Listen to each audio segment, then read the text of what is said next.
Now, I know you are looking at this video like, whoa, Sever, a video on the day of the game? Well, that's because I didn't have to work today. So, like, I was actually home to see it, but that's not here and there. Listen, obviously a majority of this video is going to be, and you see the title of it, it's going to be me slandering Mikal Bridges for a very, very long period of time. Well, maybe not. I've been recording vocals all day and my throat is like destroyed, but that's not here or there. But, y'all, while I'm gonna get in my Mikal bag, don't get me wrong. I just want to state that the tanking is so obvious right now. It's like, I don't see how there's pushback on this notion. Now, I understand that we don't benefit from it, just like anyone else, right? Like, Sever the Bond is not someone that just throws things out there for the sake of throwing things out there, unless it's summer. Like, I'm aware of how basketball works.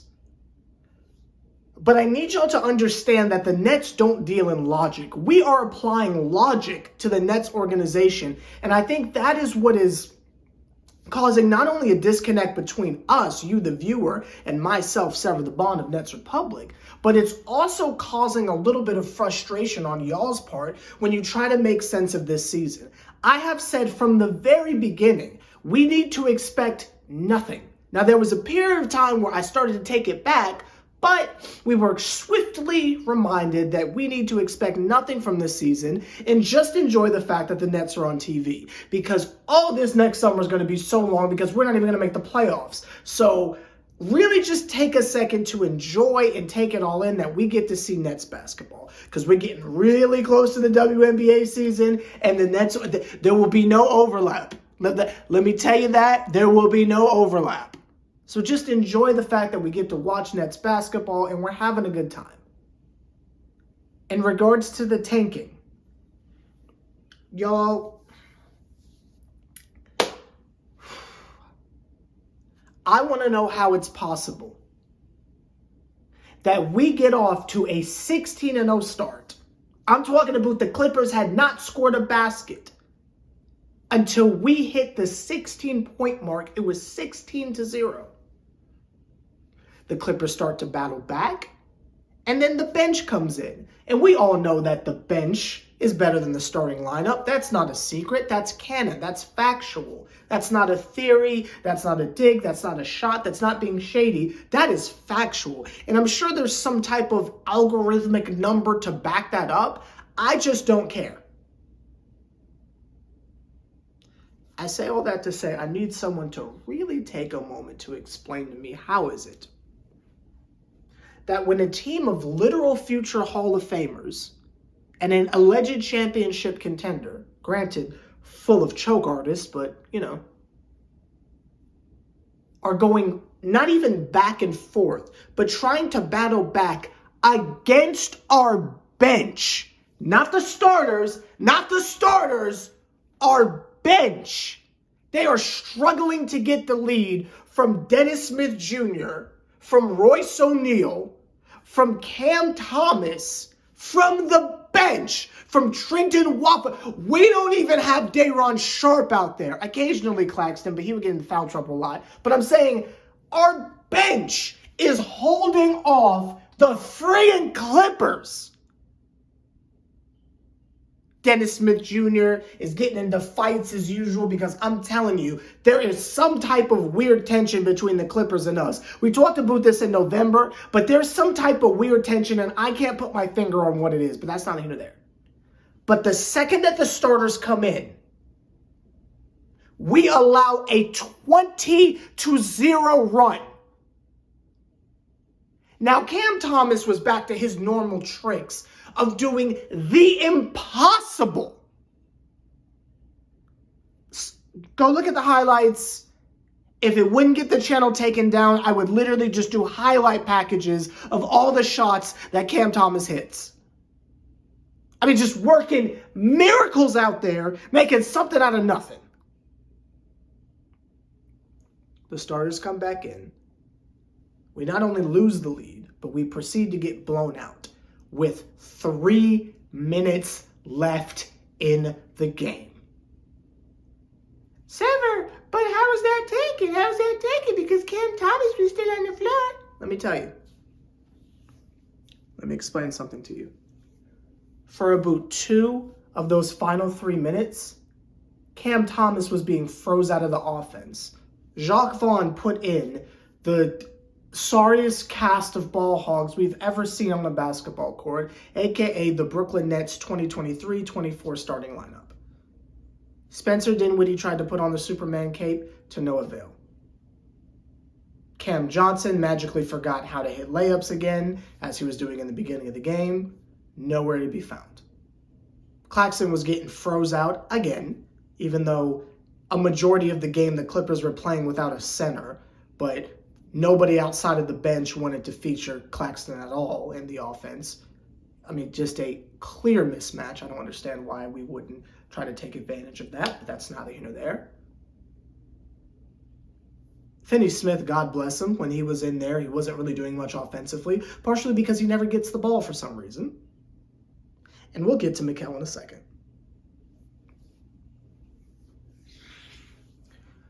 So around the time that the Nets said, this isn't working, hey, let's try to get Cam the ball again, because Cam Thomas is the only one who can score.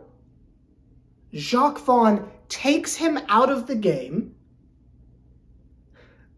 and puts Finney Smith back in. Now, granted, Finney Smith put the clamps on Kawhi. He was immediately taken out again. I believe this was to ruin the momentum of Cam Thomas. Take him out the game, sit him on the bench, get him all tired, then bring him back in. Get his heart rate back down, pull him back in the game. Like, it's bad enough when Jacques Vaughn normally doesn't draw plays, but after you yank Cam Thomas out of the game, then throw him back in the next possession and basically say, okay, just give Cam the ball and watch what happens. With no play, no direction, Cam Dunn already gave them 20 off the bench. It is obvious what they have to do to stop him. Grenade after grenade after grenade after grenade. So that it's his fault that we lost. It's Cam Thomas's fault that we lost.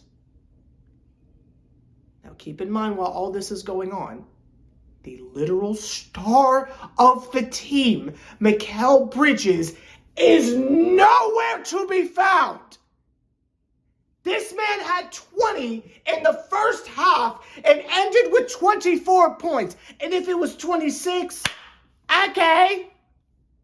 Let me say that one more time. He had 20 in the first 2 quarters and ended with either 25 or 26. You're telling me in 2 quarters in closing time, the star of the team was only able to score twice? The magical disappearing man gets away with it again. We're sitting here being all hard on Cam Thomas for not being a closer. How dare he be tired after carrying us?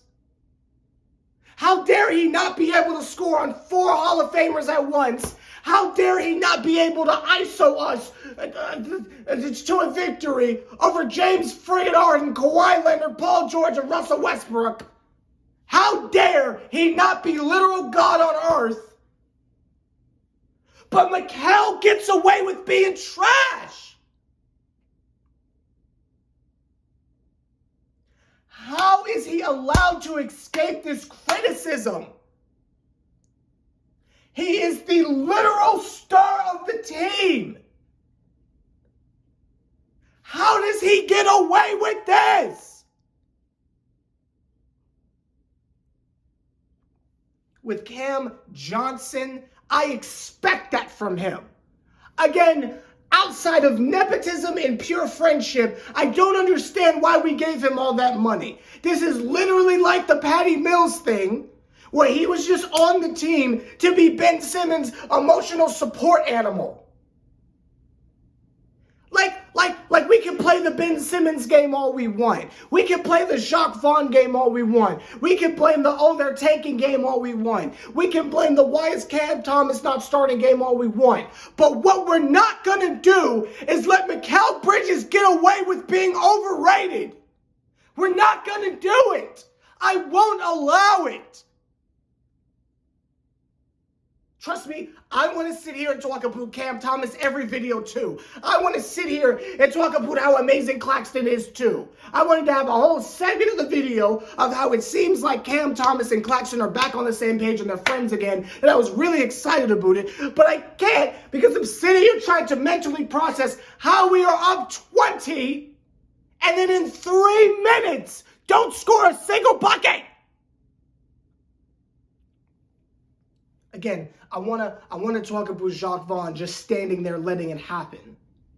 But I just can't let Mikal get away with this for another game. And to the Mikal hive, y'all are shameless and y'all are disgusting. Y'all care more about a brand than winning games, than actually pushing forward and developing talent. Again, Mikal is 111. He's like 27. This is as good as he's gonna get. And my God, what happened to the defense of the Twins? Paul George and Kawhi just turned it on in the last couple minutes of the game and said, oh, it's time to win. My fault. Cash, dunk. Norman Powell is dunking on us. And Jacques, my God, someone tell Jacques Vaughn a fast break is not a play.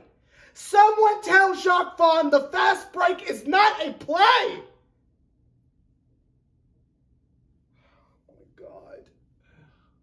And again, it's not the fact that they lost. I want to make that clear because, again, I don't expect them to win a thing. I just get concerned when not only I see us tanking for no legitimate reason whatsoever because I don't see how we benefit from that. We already have kids that you don't play that we drafted. So what is the benefit of tanking?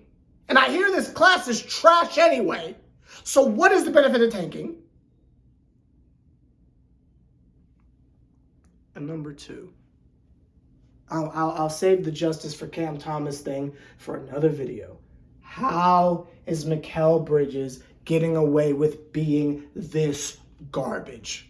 He is the most overrated athlete in the entire NBA, and it's not even close. And y'all know how I feel about Kevin Durant.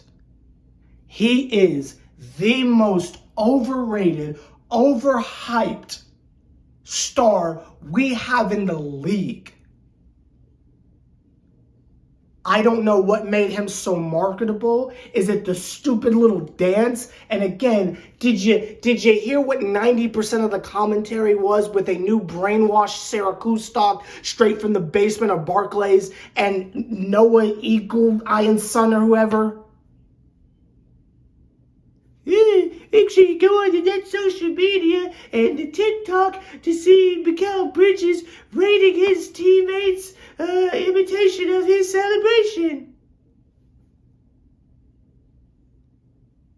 Meanwhile, Mikal is like 1 for 45 in the third quarter, but you want to plug our TikTok? What are we doing? And again, these thoughts do not represent the entire organization of Nets Republic. Though I don't know why we're so nice to the Nets, because y'all sit there and act like we... Let me stop, because I don't want to ruin it for everyone. I don't want to ruin it for everyone. Sever, calm down. Okay? Calm down. It is okay. Don't ruin this for Nets Republic. All I am saying is I do not understand how he is getting away with this. Because I want to be clear. If it was Cam Thomas who was given his own team and he had performances like that, it would be merciless slander from the basketball community. But when, again, y'all weren't paying attention in the summer when they sat there and said Mikal Bridges might be better than Brandon Ingram. Like, y'all were not paying attention to the think pieces going into this season.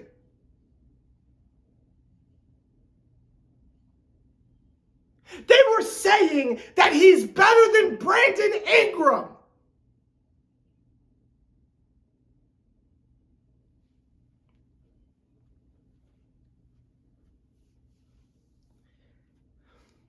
My G, you're not better than Clint Capella.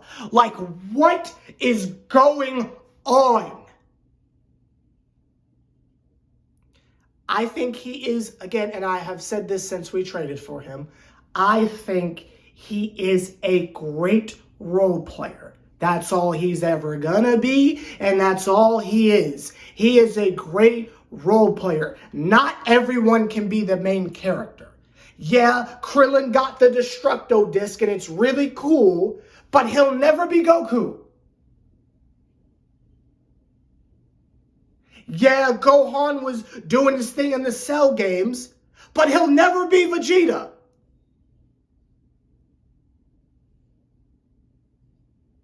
Robin is dope. Nightwing is amazing. Come on now. But they'll never be Batman. You can like whatever archer you want, whatever wizard you stand, whatever cleric you use or healer or whatever gotcha game you play or whatever. But they'll never be on the cover of the game. Ever. I can sit here and say, justice for T'Challa, justice for T'Challa. But when Thanos slapped, Black Panther was the first one to disappear.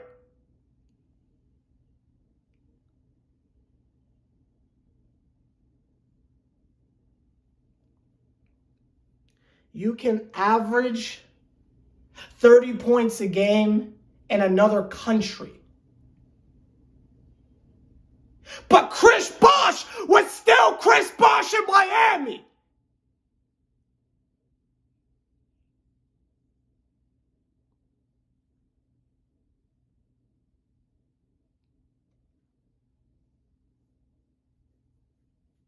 Mikal Bridges is a role player.